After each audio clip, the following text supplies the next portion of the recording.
श्री स्वामी समर्थ मित्रांनो, आज आपण बघणार आहोत पाच कळशांच्या पद्धतीची, खास त्यांच्या पद्धतीने बनवली जाते ही सालासहित कडवावाल्याची भाजी।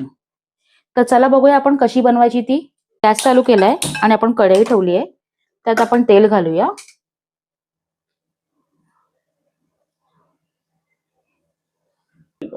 हिंग घालूया पहिला आपण।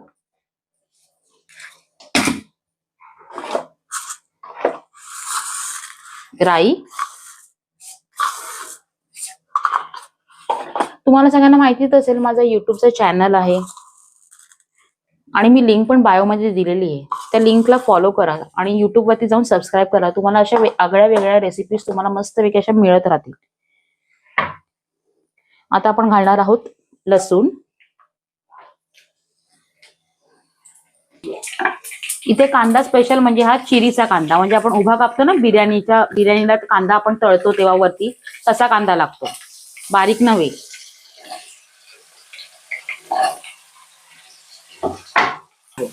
चांगला फ्राय करून घ्या, पण तो एकदम पण म्हणजे ब्राऊन नाही करायचा आहे। आता तुम्ही इथे कांदा बघितला असेल, असा म्हणजे ट्रान्सलुसंट झालाय, म्हणजे असं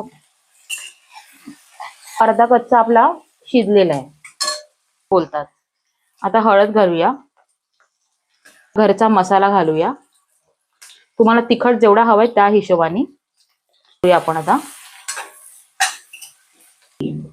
आणि हे मी मगाशी जे बोलले आहेत ना, कडवेवाल सालासहित कडवेवाल आहेत हे मी ना बॉईल करून घेतलेत, काल रात्री भिजत टाकले। आणि वाळायला तुम्हाला माहितीये मोड यायला खूप वेळ लागतो, म्हणून एक दिवसा आधी भिजत घाला, जेणेकरून तुम्ही नेक्स्ट डे तर ही भाजी बनवायची तुम्हाला ती बॉईल करून छान होते। ही मी घालते।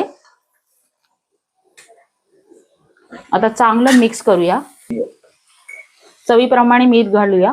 ही भाजी सुकी आहे लक्षात असू द्या तुम्हाला, म्हणून मीठ बेताने टाका। आता आपला आला मेन इन्ग्रेडियंट म्हणजे साहित्य, म्हणजे ओलं खोबरं।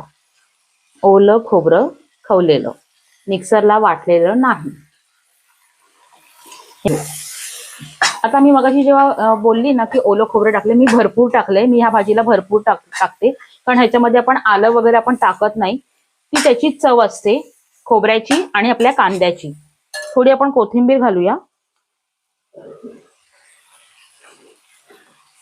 कोथिंबीर घातल्यानंतर ना थोडं आपण ह्याला चांगलं असंही आपले हे वाल शिजलेलेच आहेत, पण थोडी एक मंद आचेवरती सणसणीत अशी वाफ येऊ देत।